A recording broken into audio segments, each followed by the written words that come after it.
Took a while, Laker fans. Took a while. And I'm not talking about when I came on for post game show number 2. What I'm talking about is the Lakers finally getting a W. So I appreciate you guys being a part of the show, Laker fans. Finally a win. Finally a win. They actually look pretty decent in this one. Thank you for being a part of the show. Post game show after the post game show. This is not many W's for the Lakers so far this season. So 116 to 103 the final score. Lakers over the Brooklyn Nets. So thank you for being a part of the show. I got a lot I want to get into here. Let's see what we got here already. Comments coming in. 2 5-game losing streaks in the first 12 games. You're not lying there. First 13 games, 3-10. Okay, so here's what I want to get into. Anthony Davis, his night. Anthony Davis was great tonight. Hopefully more of that from Anthony Davis moving forward.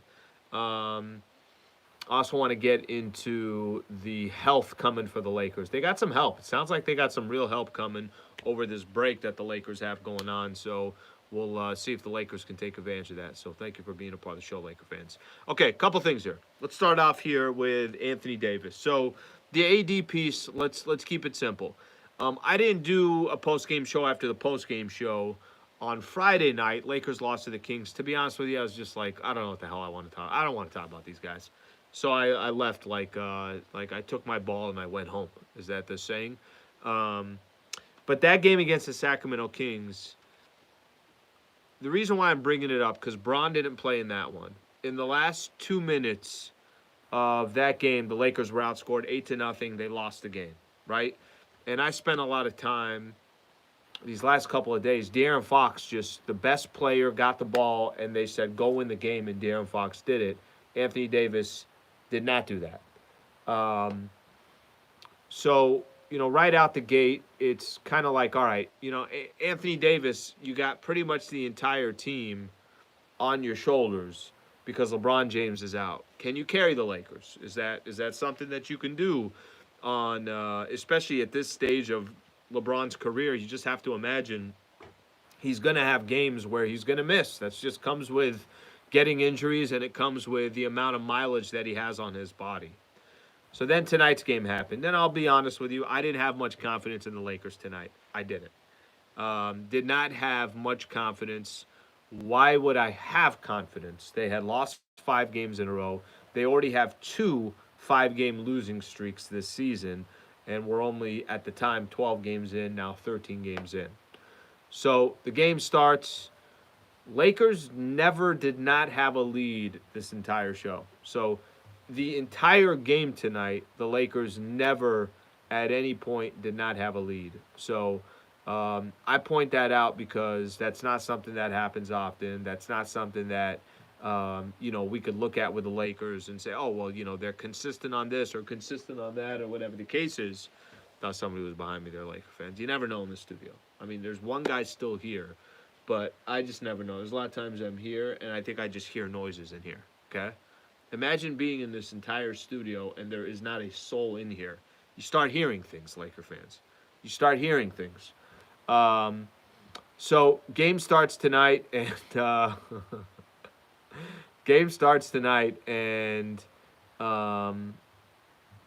Anthony Davis, you kind of see it and you feel it. I know somebody's behind me, but this one is serious. There literally is somebody still back there cutting up some sound. Game starts tonight, and you're hoping that Anthony Davis can have one of those games because you need the Lakers need, in order for them to win, AD's got to be the best player on the floor. You know what I mean? He's got to literally be the best player on the floor, at least more times than not. I know KD was playing tonight, but that's what we're expecting. That's 100% what we're expecting from Anthony Davis. At least that's what we have been expecting, and he has not been delivering. AD tonight, 37-18. 37-18. It felt like he was the best player on the floor. Sometimes it's not that loud. I know sometimes we look at it and I certainly say sometimes he'll have 25 and 10. I'm like, yeah, but I didn't feel Anthony Davis is 25 and 10. Tonight I felt it's 37 and 18. He was efficient from the field, 5 of 15, got to the free throw line 7 times, hit all 7 of his free throws. Maybe sometimes it helps for Anthony Davis that if Bron is not there, he could just kind of, the team is relying on him and maybe he takes it to another level. But I can't say that because there's still been too many games this year where I don't really feel AD's presence. So tonight, Anthony Davis was fantastic.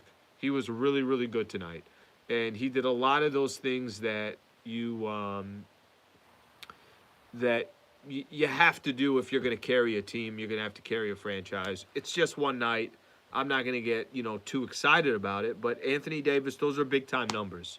37 and 18 are big time numbers for Anthony Davis, and he was big. Let me throw in one other player real quick here.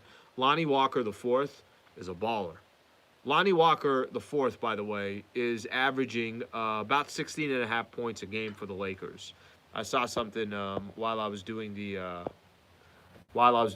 post game show number 1. I saw something on Spectrum. I think he's 48% from the field, 36% from the 3-point line, averaging 16.5 points a game.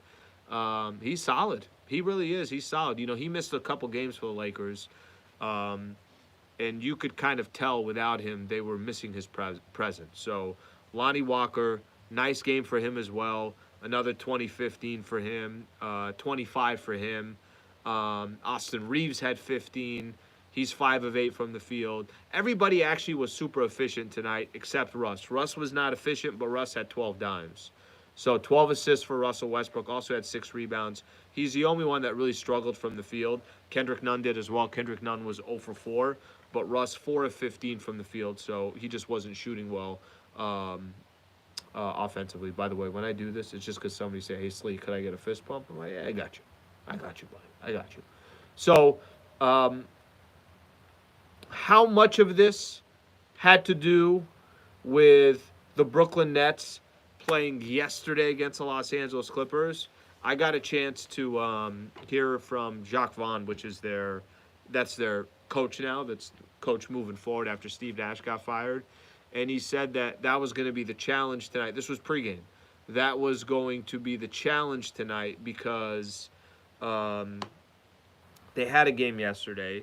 There was a lot of emotions that went into that game. Seth Curry played in that game, and I think was solid, played 28 minutes for them. And played 28 minutes for them. And then, in this game specifically, he did not play. So that was a big loss for them. Like, fans, I think I got to charge my phone here. At least I think I have to. 1 second, Laker fans. Everyone just relax. Stay with me here. See if I could get this. All right. Coming back, Laker fans. I know. Be professional. All of you, be professional. I think we're good now. I hope. Okay, so a couple other things that I'll point out here before I do what we have not done in a while. I kind of have this. It's kind of an interesting thing for me going on with that Lakers schedule, and the one thing I will say, and just kind of looking at these next few games for the Lakers, a lot of winnable games on that schedule.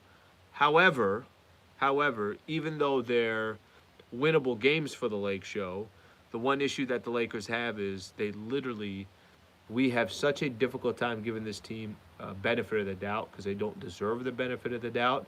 So in any of these games that they play, nothing's a lock at all. Okay, Lake fans, I'll do some roll call. Where are you guys tuning in from? Appreciate you, by the way, being a part of post-game show number 2. Just let me know where you guys are tuning in from. Give you a quick little shout-out. If you've never been a part of this channel before, or you have and you're on there all the time and you have not subscribed, can you please subscribe? Am I asking for too much here? Just a quick little click on that subscribe button there. Got over 20,000, which was great, but I want to try to continue to grow this thing. Okay, Paris, California, thank you for being a part of the show. Malaysia. Nicaragua, thank you for being a part of the show. Sydney, Australia. Anaheim, Chino Hills, Vegas, Lawndale, San Diego in the house. Drove up from San Diego earlier today. New York City in the house, thank you for being a part of the show. Tokyo in the house. Third and Fairfax in the show. Appreciate you being a part of the show.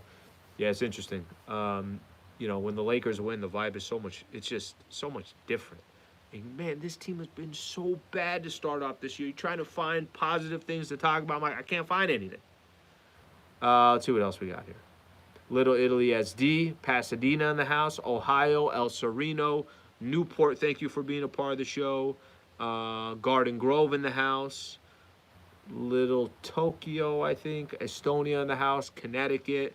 North Hollywood, Rochester, La Jolla, California, Calabasas, Brea, Temple City. Look at all these different places. All these places. Third shift UPS in the house. Third shift UPS driver in the house. Thank you for being a part of the show. Been a loyal listener for a long time. This is what's cool here.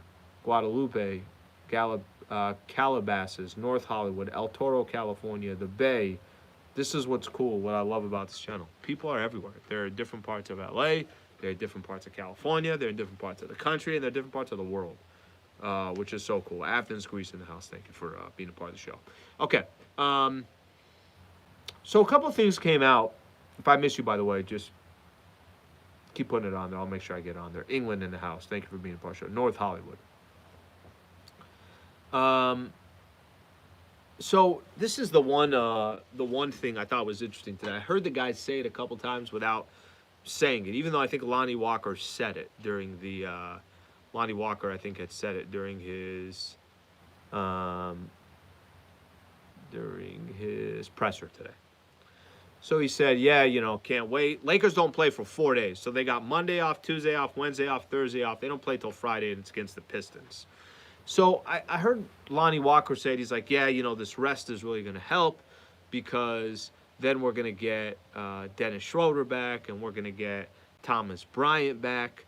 And I'm like, all right, I think they're being reevaluated this week, but I don't know if they're coming back. Long story short, this is what I think is going to happen with the Lakers over the next few days. Over the next few days for the Lakers, they're going to get healthy. I mean, I think there's a good chance that we're going to get, I think there will be a good chance that LeBron James comes back simply because he'll have 8 full days that he got to just kind of kick back and try to get healthy and put himself in a position to be back against this Pistons team. So that's number one, okay? I'm going to point at that one first, that there's a good chance that we'll get LeBron James back. There's also a good chance that Lakers are going to get some of those role players that they have not got yet, which is Dennis Schroeder and Thomas Bryant. So that's good news in itself, that even if they all don't come back on Friday, they're going to be back soon. India in the house, thank you for being a part of the show. Highland Park in the house. Australia in the house, thank you all for being a part of the show. Azerbaijan, which I probably did not pronounce correct. Thank you for being a part of the show. Azerbaijan, I think is the way you say it. So just the mere fact that all these guys are probably most likely going to be back here by the time Friday rolls around. DC, thank you for being a part of the show. Just the fact that those guys are going to be back, that gives me some real positivity about what potentially the team can do over the next 2 weeks. I always kind of try to stop myself from saying it because, again, I do not feel like the Lakers should be getting the benefit of the doubt in any conversation. However, if they're healthy and they got their players back and they got the right role players back, and this little 2-week thing where they had this bug that was in the locker room and Patrick Beverley was out and Lonnie Walker was out and LeBron wasn't fully healthy and AD had issues with it, he wasn't fully healthy. So the fact that we could kind of churn that all behind us and move forward, I think that would obviously be huge for the Lake Show. And it just kind of gives them maybe some light at the end of the tunnel. Maybe, just maybe, they could go on some type of a winning streak. And I could easily be blowing it out of proportion, and it doesn't mean anything because they come back and they lose on Friday. It literally doesn't mean a thing. However, maybe this little break is going to help them. Maybe the dust will settle for a quick second. And let me just tell you the rest of the games they have this month. Detroit, San Antonio, San Antonio, San Antonio. They're going to play the Spurs 3 out of 4 games. Indiana, Portland, and then Phoenix. And it's not in that order. San Antonio, 2 of them will be on the road. Phoenix will be on the road. The rest of those are going to be at Crypto. So maybe, just maybe, the Lakers can go on some kind of run. I have no idea. I'm just trying to find some positivity. But I do like that they have 4 days off, and then they're probably going to get all their guys back and healthy, including LeBron James. So that's the hope. That's the idea. That's the concept. And we'll see if that all comes to fruition. Okay, Laker fans, I've talked now for a while now. Now I want to kind of let you guys, I want to read some of your guys' comments. So if you got thoughts, questions, comments, whatever it is, throw it up right now, and I'll do my best to answer some of these. Okay, let's see what we got here. Let me see. AD was big and shutting down that comeback of the Nets. Okay, I mean, let's do that. That's good enough right there. Yeah, there was definitely a moment there that I thought the Brooklyn Nets were going to come back and win this game, because that's what's happened to the Lakers. It just happened to them against the Sacramento Kings. They had a double-digit lead. Brooklyn, I want to say, cut it down to 3. Brooklyn never led in this game. Biggest lead Lakers had was 18. At one point, they were up 17, and then Brooklyn went on this run. I want to say they got it all the way down to 3. Naturally, I just thought, oh, man, that's not good. They got a couple of buckets. Lonnie Walker got a couple of buckets. Austin Reeves, I know, got a bucket at a critical time. So it was nice for them to kind of show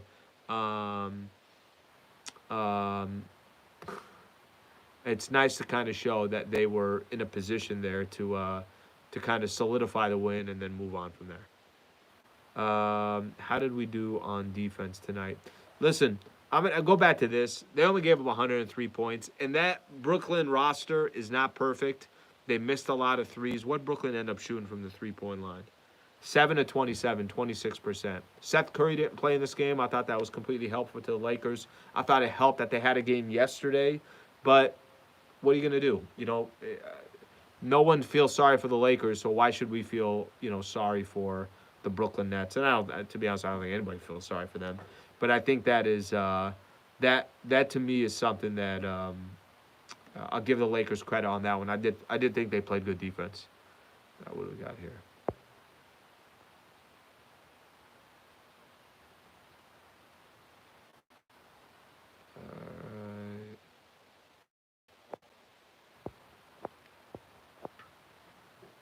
Someone's saying, what is this?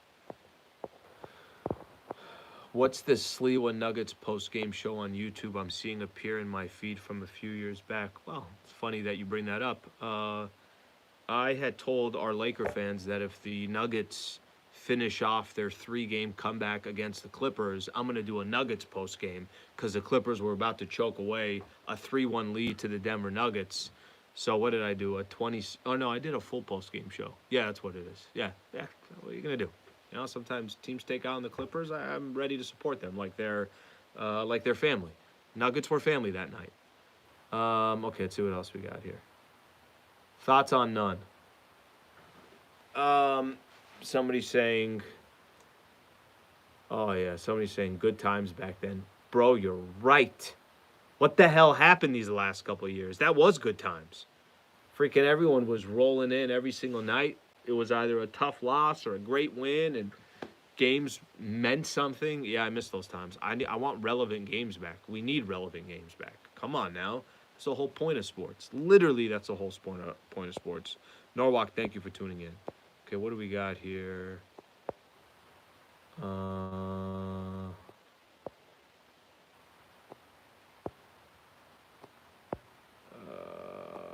Let's see.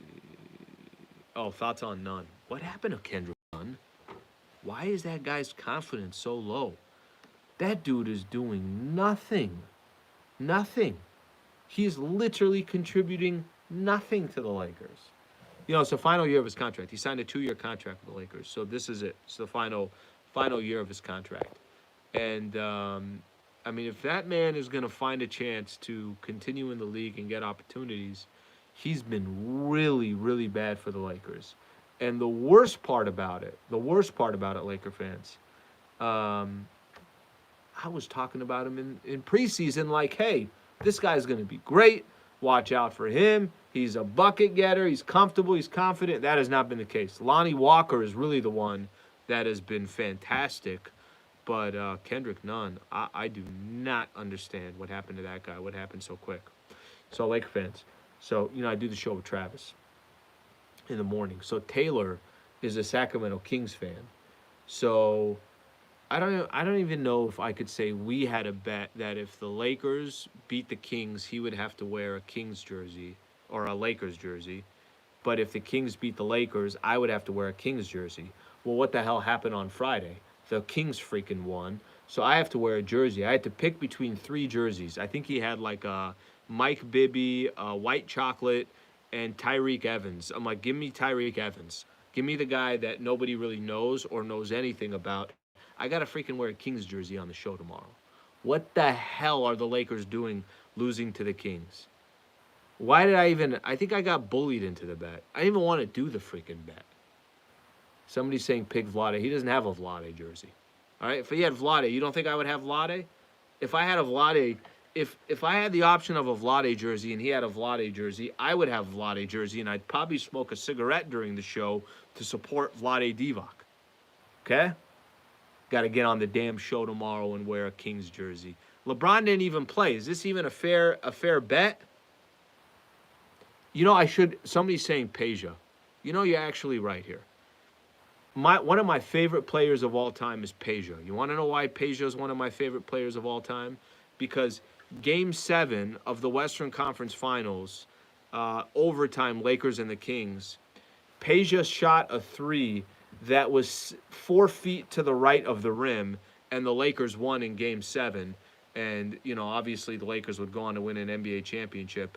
Peja always will have a special place in my heart. Always he will have a special place in my heart. The hell is going on here? All right, see what else you guys got here. AD a beast when he's got size advantage. Oh, he feasted tonight. He really did. He absolutely feasted. Do you guys see this, by the way? I'm going to throw this out there because we're talking about big men. Did you guys see Joel Embiid's line tonight? Joel Embiid tonight. I saw it on Twitter. I wasn't really paying attention. So the Sixers scored 105 points total. Okay? 105 points total the Sixers scored. Here's what Joel Embiid did. He had 59 points, 11 rebounds, 8 assists, and 7 blocks. Damn, Joel Embiid. There's a different class of big men in the NBA today. And unless Anthony Davis, AD is not in that class, by the way. That dude is not in that class anymore. Unless he starts knocking on that door again. Because where Giannis, Embiid, and Jokic, where they are on a night-in, night-out basis, that is just ridiculous. Ridiculous. All right, Laker fans. I think that's it. I think I'm done. I got another show coming up tomorrow. I got Lakers Talk tomorrow night as well. So I'll do Lakers Talk at 7. When I finish that, I'll throw it up on YouTube like I've been doing. So I appreciate you guys being a part of the show. Thank you for always taking the time. And I know I'm late as hell when I do it because I do post-game show number 1. But I always appreciate you guys being a part of the show. So I'll be back tomorrow. Thank you for being a part of the show. And we got a long break before Lakers play another game. So I'll find a time to get back on here. But thank you for being a part of the show. Have a good rest of your night. Lakers beat the Brooklyn Nets 116-103. Laker fans, enjoy the highlights tonight. Have a good night.